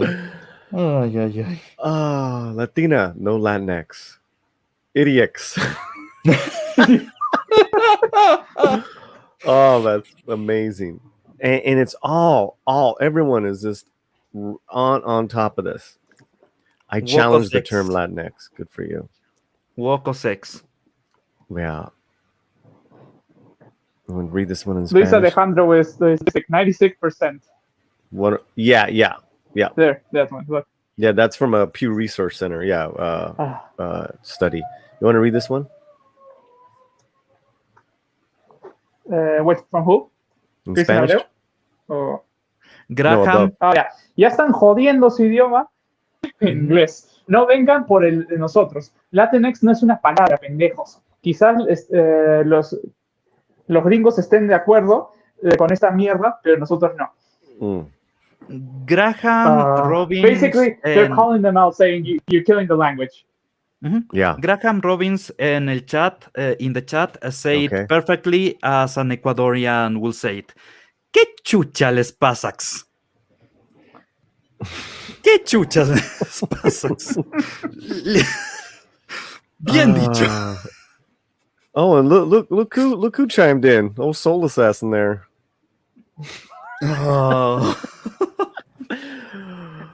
So Refinery 29, I don't know if this is the response you wanted, but this is what you got. This is what you get. This is what you get. I would have respected it if you had actually had a couple of people who don't really, like have some different views, or maybe a guy, maybe one dude. I mean, all these. Or someone with the opposite view, someone to balance the whole video. Of course. Now, go ahead. This is the point. Latin America is quite a difficult thing to even express because there are so many cultures, and in those small cultures, you have so many differences. Even in the indigenous tribes, one tribe will be completely different from the other, and if we are being honest, if you want to see some real racism between those tribes, they will hate each other with passion. They will want the other tribe to disappear because that's the tribalism that they are accustomed to. That's something that has been part of their culture for dozens of years, to be honest. So when you want to express the way that Latinos think, is almost impossible. And if you want to say about the Latino experience, it's also almost impossible. For instance, if you are completely black, you will have a different experience in your community as if you are a mulatto. If you are a mulatto, you are mixed breed. So they will treat you like shit for that. I have been treated like shit on the Otavalo community because I'm part, as they say, white. So I don't look like an Otavalo. I don't feel like an Otavalo to them, so they treat me different. They don't treat me like an Otavalo. And that's something that happens not only between white people and black people, or black people and white people. It happens between all kinds of different people. It's about, you have a small community. Did they take it down? They take this video down? He can't find it. Let's hold on. Let's check. Which would not surprise me. Ay, además de huecosos cobardes. Breaking news. No, todavía está ahí. It's still Diego disappeared, but the video is still there. The video's still there. It only has 66 likes, but now it's up to 48 comments. So let's add Diego. The system got me, guys. Yeah. So the link is in the video, our video's description. So if you feel like commenting, please do so. Los invitamos a que comenten. It's gotten a lot of views. Only 66 likes though. It's gotten 78,000 views. In each the individual country in Latin America, we have some racial difficulties. But even so, let's say here in Ecuador, there was a bit of racism against black people for a time. But if you see after sports, it changed. And it's not that we don't have billionaires, and I mean billionaires from football soccer, black billionaires from football soccer, is that they don't care about their communities. I have seen people that have billions of dollars that they all the time say about how they grew in this underrepresented community, and know that they have billions of dollars. Tim Delgado, I'm talking about you. They don't make the effort to make the community that they came out of better. They don't do it. They forget that community. El Chota is abandoned by these futbolistas that give a crap about their people. I think I can take advantage of what Pablo said and basically say the problem I think also about with everything is the fact that it's not like we Latinos don't succeed, you know? The problem is that most of the time when we succeed, some part of us tries to disconnect itself from where we started, you know, be it the neighborhood we were born in, the country of origin. I've noticed that because that is something that happens a lot. People sort of forget where they come from, you know? And so at the end, these communities stay exactly the same. But I feel it's a subject for a deeper conversation. Yeah. So the reality is that the majority here kind of agree with the pushback against this term, as well as the panel and all those comments, you know. And we were talking about this when you try to enforce something on a community that's not from the community, right? And here I wanted to share another video, and this is the good news. This is an American Cholo. That is the name of this channel. Over 34,000 subscribers this gentleman has. Lowriders, Chicanos, Cholos, probably, you know, with that following even more. Up until now, he's been primarily just like kind of like about the car culture, about lowrider culture, and maybe like commenting on some police violence or, you know, in the community. He keeps it real.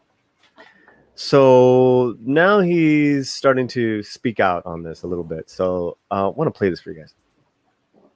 All right, people, you know what it is. So let's tackle the Latinx phrase. For you people who don't know what Latinx, and for some of you who do know, let me try to explain to you where it originated from, or at least they believe it originated from. The first time it was actually seen, they think it was seen on a Google Trend in 2004. That's when it was in a conversation. Somebody used it. There was also, I want to say, a linguist and professor that believed that the phrase actually came from the 1970s women's movement. Instead of saying Latinos, they put the X in there, you know, to take away the masculinity of it. Well, fast forward another 30-something years, Latinx popped up again, like I said, on the Google Trends conversation. Now it's become a lot more popular than it was back then. You see a lot of Hollywood elites, you see some newspapers, you see some even news outlets using the term Latinx. And what the Latinx actually stands for, the X part, is a gender-free phrase. Instead of saying Latino or Latina. My personal opinion is that it's a ridiculous phrase. It's a phrase that, once again, takes away from our heritage. It takes away from us being Latinos or Latinas, right? And why do I say that? Well, for this reason. It seems like now we as Latinos, or Cali Mex, as I like to refer to us, Central American Latinos, Indigenous, Mexican American, Chicanos, we seem to be marginalized in this country. We seem to be pushed to the side. And even with our own phrases now, it's like they're coming to get them. It's like we can't be proud to be male or female. We can't be proud to be Latinos or Latinas. Just as in point with that one show, what's it called? I want to say it's The Heights. It's based out of like somewhere in New York. And it's mostly Cali Mac actors, right? So the writer of that actual show or movie got a lot of heat because they're complaining there's not enough Afro Latinos now. So now we got the Afro Latinos kicking in. Now we got the Latinx kicking in. It always seems like anytime it comes to something to us, we can't have it for our own because somebody else wants to hijack it. The thing is this, they are afraid of the numbers that we have. There is strength in numbers, people, and we have those numbers. But anytime it comes something to Latino, Latina, or Cali Mac, they're going to try to take it over because they know that in the future, the more savvy we get to politics, the more savvy we get to what's going on around the country, the more we can come together and the more we can start making real change. And what they're trying to do at the moment is they're trying to chip away at that change. They're trying to chip away at those numbers that we have. Or Latinx. Latinx is an LGBTQ term. If you want to just put it on an LGBTQ form, go ahead. But me personally, I'm a Latino. I'm a Calimac. I've been this way for 46 years. I've never in my life used that phrase, and I still will not. My mother is 60-some years old. She will never use that phrase. It's come to the point in this country that the very small minority is pretty much dictating how we speak, how we teach our young, what we teach our young. And it's time for us to take a stand. If we don't take a stand, they're going to keep continuing to water down our history, to water down who we are. Since when was it wrong to say, hey, I'm a proud male? Hey, I'm a proud female. It's okay to sit there and say, I'm a proud Latinx. It's okay to sit there and say, I'm proud transgender. It's okay to say, I'm proud Afro-Latino. But now when you say Latino, oh, no, we're Latinx. No, we're not Latinx. We are Latinos, and we are proud to be Latinos. Ay, hermano. Por fin ver a una persona racional, ver a una persona centrada, eso es bueno.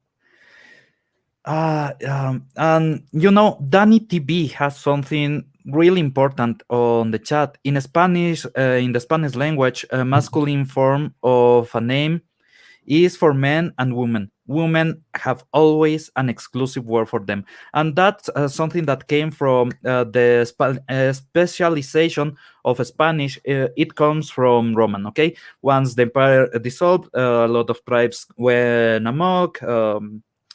And as I recall, correct me if I'm wrong, Diego, you are an historian.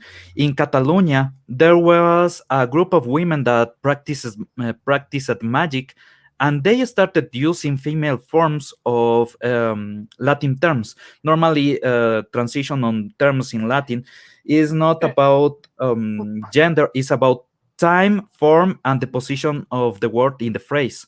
Mm-hmm. But masculine and feminine is something newer that began on Catalonia by witches. Mm-hmm. Yeah, it's like that's the original beginning, because just to give a context of that, I think it's important for everybody, for Spanish especially, is that the reason Spanish and also Portuguese have a very distinct way about masculine and feminine.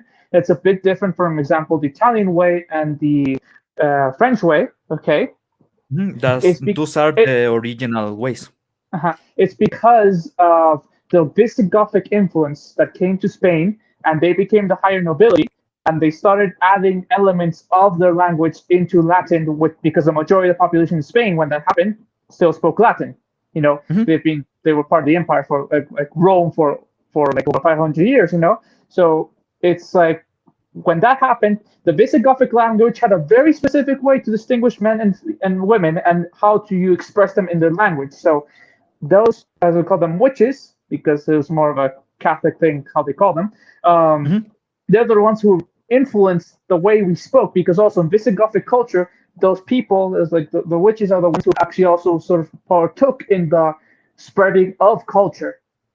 So once you have those two elements in a melting pot that was Spain start mixing, is why you have this very distinct way of expressing themselves, that even in Lower France, where they speak Occitan, they also speak something similar, because the Visigoths also migrated there. But it's not okay. But I mean, just it's not. Let me ask you a question, okay? This feminine form made by the witches, sorry, but I'm more accustomed to the Spaniard version of that story, and they were quite Catholic in that. Let's just say that. Okay, but these witches had this fight. Would you consider, through the background, this was kinda a proto-feminist movement, right? It was women trying to take words for them, right? It's a mix, because think about it this way, okay? It's a society where majority spoke one language, you're the minority, okay, ethnically speaking, and they spoke in such a way that still even though there was a feminine and a masculine, there was always a preponderance for the masculine. While in Gothic society, the woman was an equal to a man. So it was sort of a feminist movement trying to impose an equality that they already used to the subculture. It's a very confusing thing. I gotta find the book. I have it, but but the idea is this: Spanish and Portuguese have a very specific way of how we express not only how we talk, but also, as you say, there's a masculine and a feminine. And not only is there's a feminine word, there's an entire like architecture in our language revolving around the fact we have feminine words. And so I think what's important about all this is the fact that, as in the video said, it's more about dividing us. Why they put Latinx? Yes. It's division. They don't want us to have this identity. They want us to homogenize into something more in modern regards of what they want. They don't want us to keep the Latino roots that we are, you know? That's the important thing. But I was going somewhere with this, and is women tearing down something that women actually made hundreds of years ago. So it's kind of ironic that something that came from a culture that was persecuted and they wanted to get this sense of belonging, they made a change on the language that stayed for hundreds of years, and then they come this teenager cosas to destroy it. It's the irony of life. Yeah. Just Polly. say. Polly. Yes. So, what do you think about what I just said about the fact that at the end of it, the day, this is more, as we agree on the video, that it's more about division because it takes away our culture. I think it's more about the what? It's like it's what they were talking about the video, that Latinx is more about causing division by taking away our culture. Yeah, absolutely. So it's like, and also there was like I'm just trying to see if there's somebody in the chat because I thought they saw something about that. It's just that I feel like this, like you probably you live here and you see this like every day, like in the news, how they express themselves and all that. While we have some distance to it, like we see it in a way where I think also Pablo and I, we talk about it because also we feel maybe because it a bit antagonized because you know how it attacks our culture directly in such a way that's like it's so visceral for us. Okay. Yes.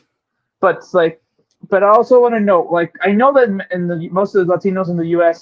they don't accept it, like they reject it. We just seen it in the response to that video. It's like, has there ever been like a very vocal person to say it, or is it just starting to happen where people are calling it out for what it is in the U.S.?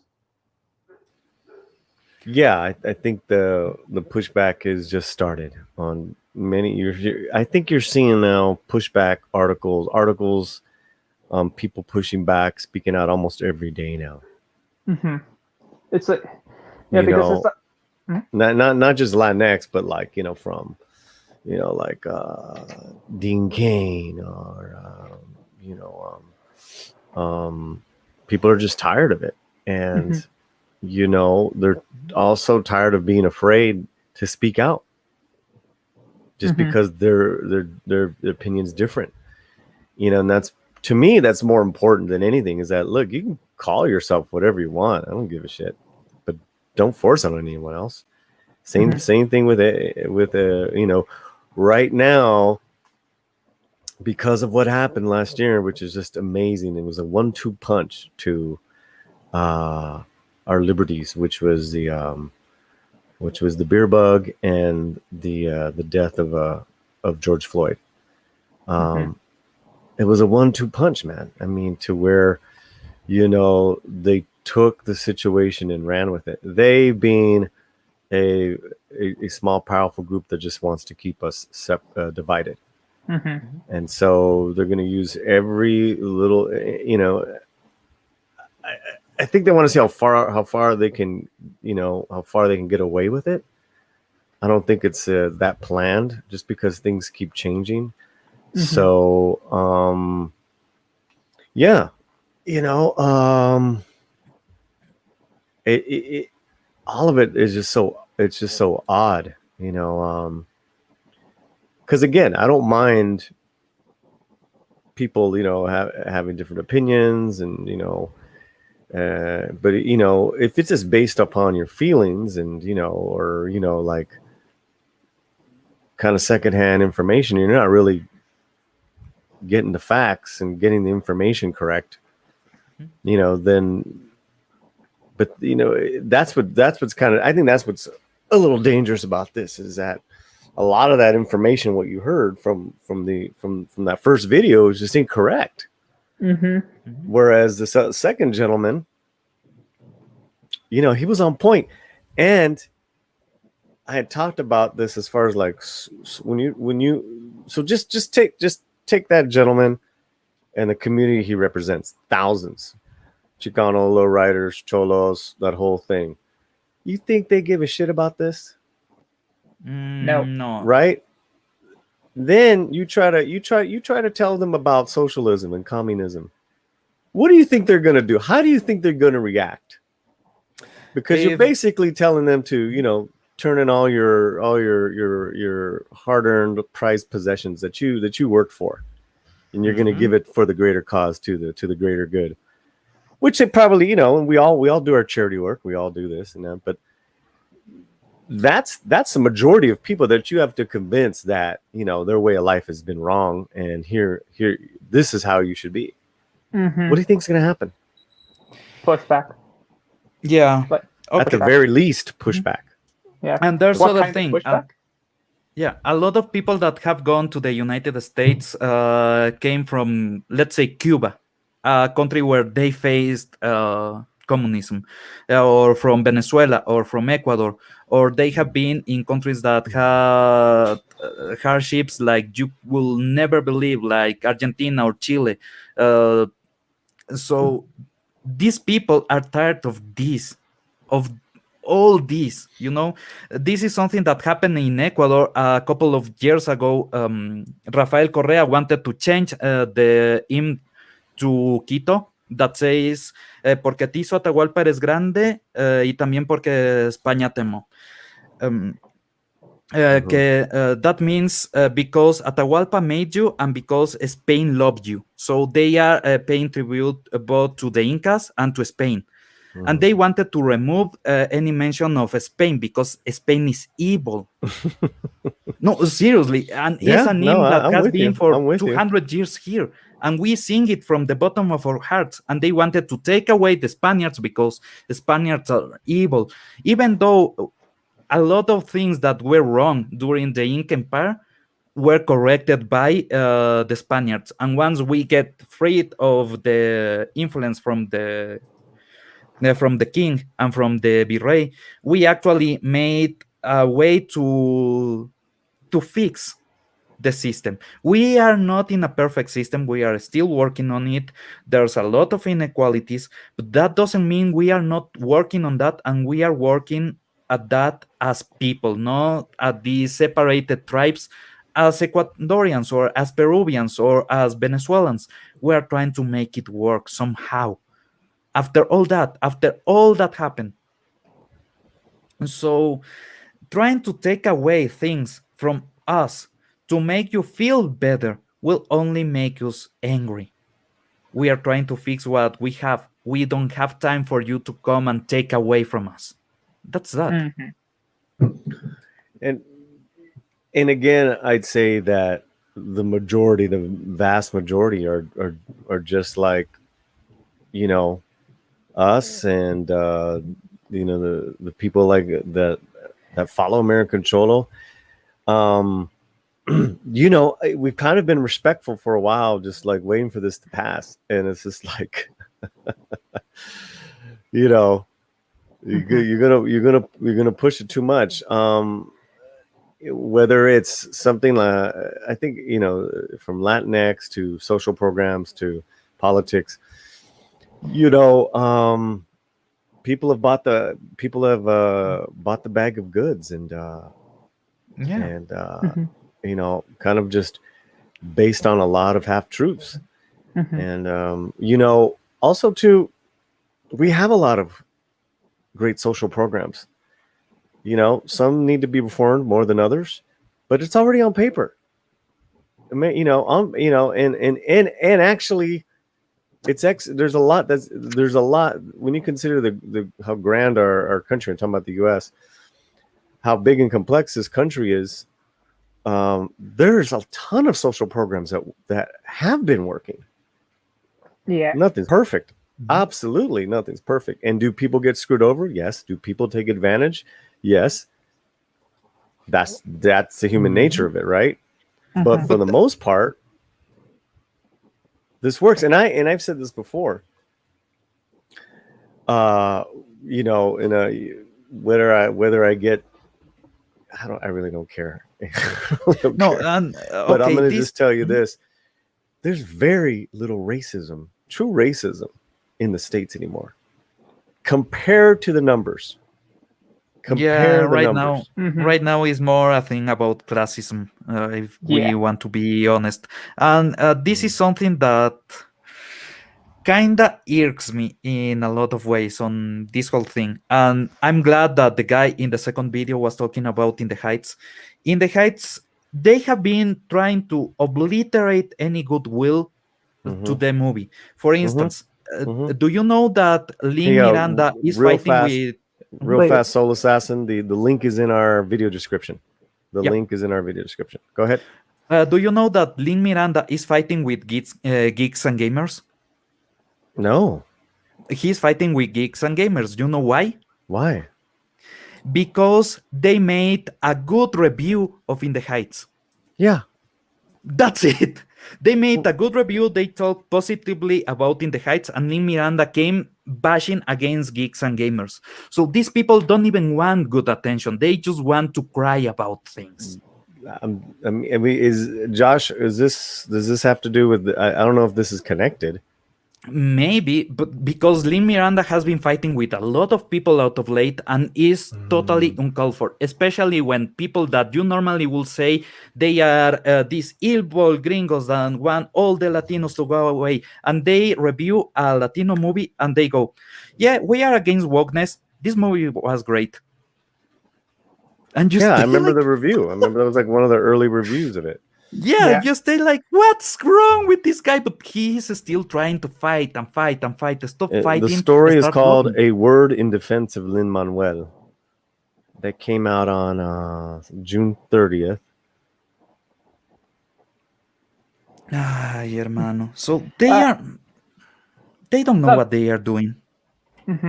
I was going to say, I think I can give a good example also the fact that, and I think we all agree here, that the people who are doing this, they don't know where they're standing. They're in the little la-la land, really, okay?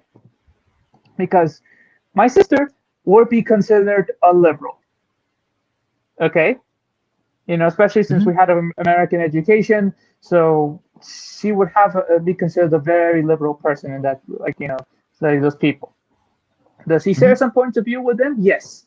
But when we touch things like Latinx, she doesn't like it. When you touch things where about some messages they do, she doesn't approve of them or doesn't agree with them, even though when we're talking politically, she is more aligned with them, with the Wokosos. Okay? And just to show the difference that they don't understand how from the homeland, let's call it Latin America, the homeland, we see it differently. And so they don't even read the room properly. They don't understand that like even people who agree with them also disagree with what they're trying to do with our culture. It puts things into perspective. Because one thing that Polly talked about the racism, my sister agrees with the idea that most of them spout about that. Okay, but after that, when we talk about the harmonization of the culture, it's like she opposes it. She doesn't like it. She's actually doesn't like the movies that they supposedly make for her. She thinks that they suck in most cases. That's just to show the difference of view that I think we have, and they're not getting it. I'm not saying that Pablo is wrong. I just I was out of the loop on this one. No, don't worry about that. I think what happened is that there's a second story, a follow-up story that Geeks and Gamers did, where Virginia, I believe that's a writer's name, broke down some of the problems with the movie, but she still likes the movie. I mean, I'm totally there. I did the same thing. I did the exact, and I did it with a guy, RC from the NYC, a Dominican from In the Heights. Like, we reviewed it together.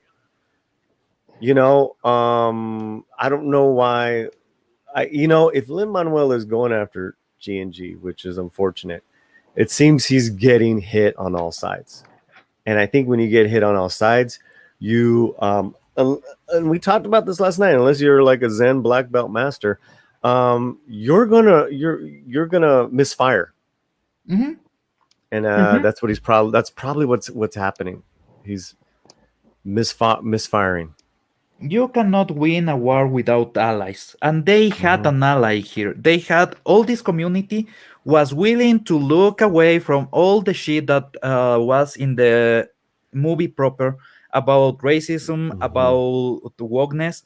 They were willing to take it aside and say, we want this movie because this movie is what we have been calling for Latinos to do Latino productions and be treated as American productions, not as Latino separated productions. That was what Warner Bros. Was supposed to do. This was this huge movement.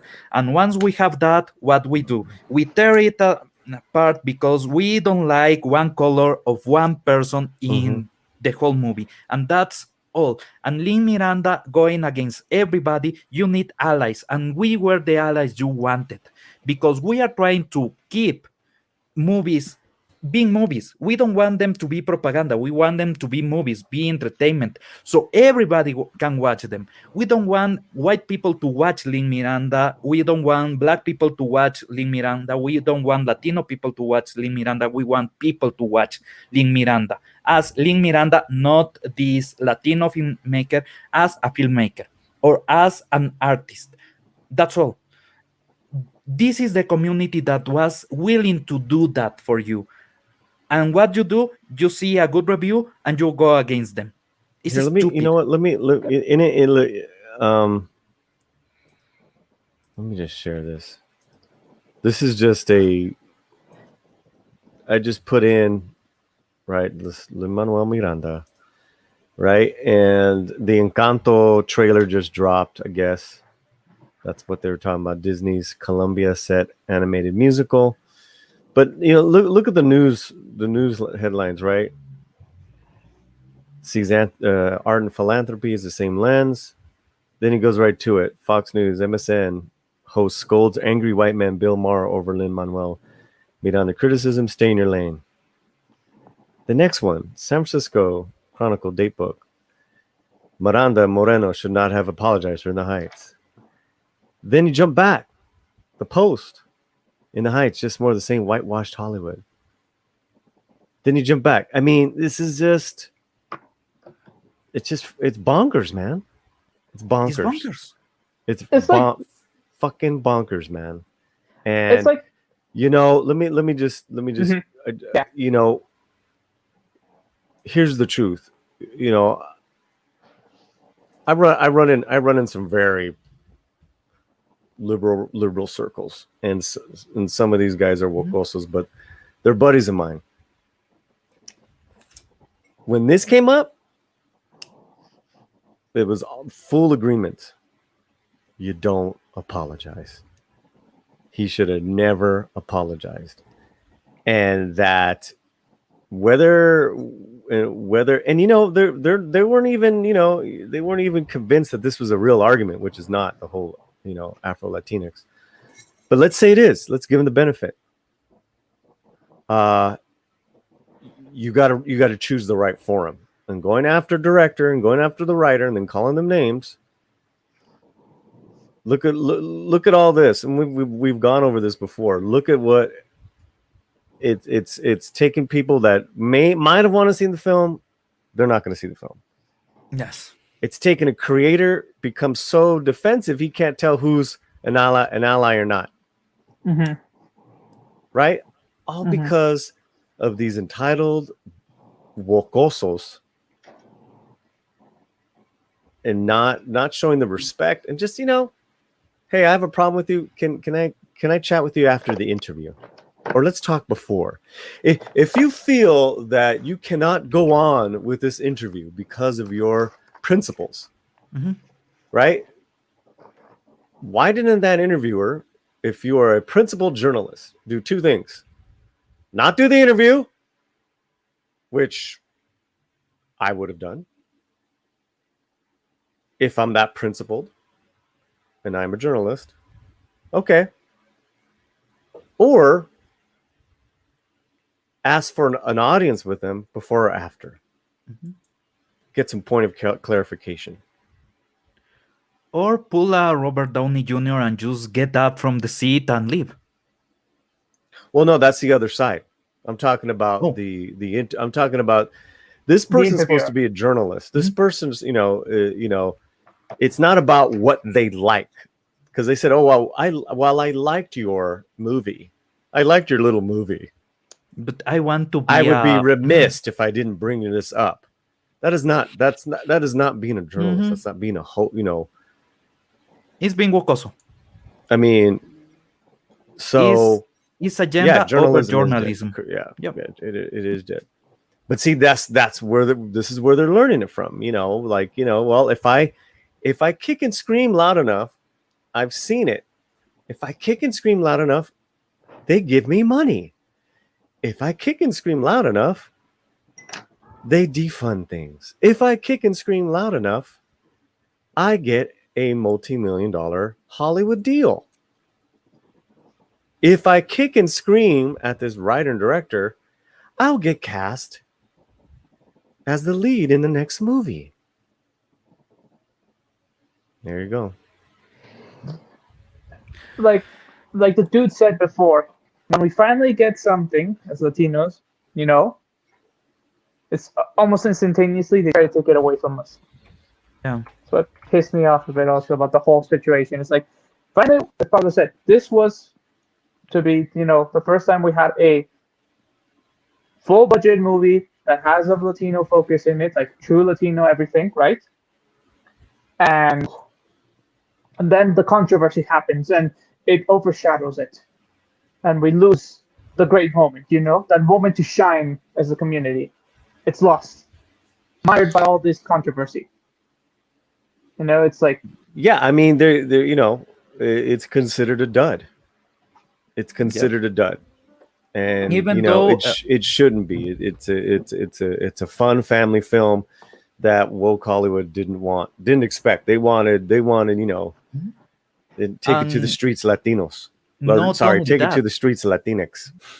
Not only that, if you see the money that they have made compared to other movies that they call a success, it's a successful movie on that math.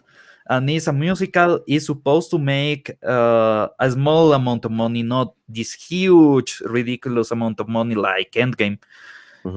But if you compare it to other musicals from the United States that are white-oriented, that these people will say, they make the same money. So where's the dot? It's a musical. It make musical money. That's all. That's what you wanted. You wanted to do a musical that is buy as a musical. You got a musical that is sold as a musical. There. What's the real issue? Okay, to date, it is made domestically over 27 million. Worldwide, cume $35.9 to $36 million. And it costs 55 to make. Yeah, but this is, unless this controversy has harmed the movie, this is festival bait. This is the kind of movie that goes to festivals all the time to get money on festivals. This is not the kind of movie that you get all the money from the cinemas. You get it from festivals, you get it from DVD sales, you get it from these special screenings. Yeah, that's what actually gets you money. This is an artsy kind of film. This is not a commercial kind of film like, let's say, Godzilla or Endgame or. No, it's a niche film. We know that. Yeah, it's yeah, absolutely. But even in that niche, you can be successful. But they had a lot going against them. We talked about this before. Yeah. I just think for Hollywood, it wasn't woke enough. I actually think I actually think West Side Story is going to be woke, unfortunately, just because the story lends itself, because it's about two different ethnic groups, you know. The story lends itself, unfortunately. And where you got Spielberg already talking about, you know, the Latinx experience, oh brother. And you have the, you know, you're gonna have the white gang and the Puerto Rican gang. You can already see the wocosadas, that's if it doesn't get canceled, because, you know, even though it's Jewish, it was done by a white guy. No, Jewish are a good target now. And I'm talking about the as someone that has a Jewish heritage. I'm half Jew. I come from Italian Jewish family in part. So I will say this. I have been seeing a lot of people in the Latinx community talking about going against Jewish people because they are passing white. Okay? So no, and this is something that actually has worried me, because there has been black people attacking Jewish people on the United States, and there has been well, let's hold off on that conversation. Yeah. It's a different topic. But yeah, I know. I'm not saying you're. I just want to. I don't want to. Yeah. I know. But this is my point on that. We are a target now. We are a good target. So if they want to go for Spielberg, being Jewish will not be a protection anymore. On gotcha. You're just saying being Jewish, where it was no longer a protection for Spielberg. That's all you got to say. Yeah.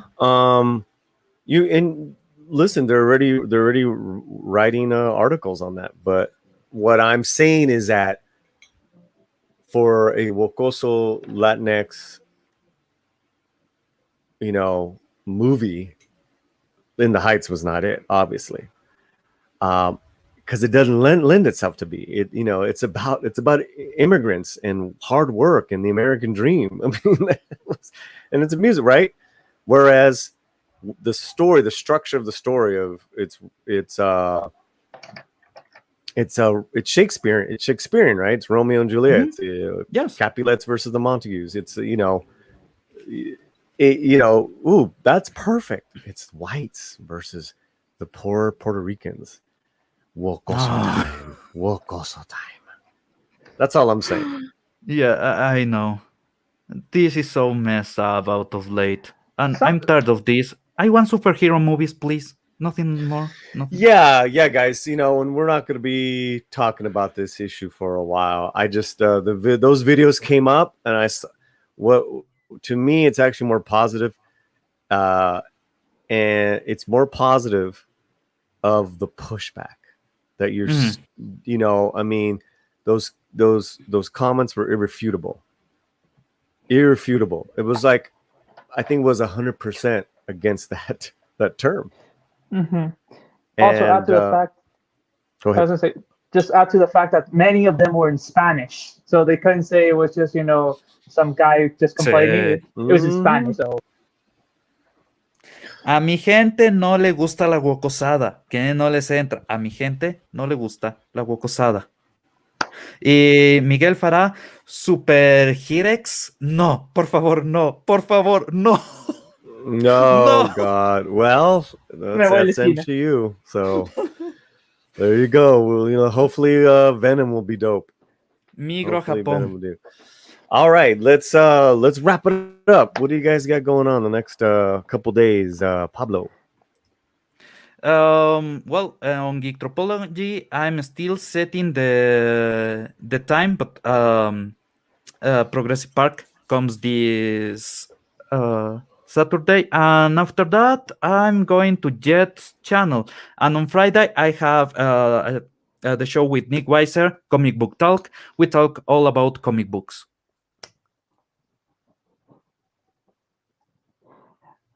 Hola a todos. You can find me on Tuesdays and Thursdays here on Midnight Jets Español. Also, we have a few projects on the works, some little videos. Pablo's doing also an introspective of Blancanieves from Chespirito, as well as some other projects that we have along the way. Hope to see you then.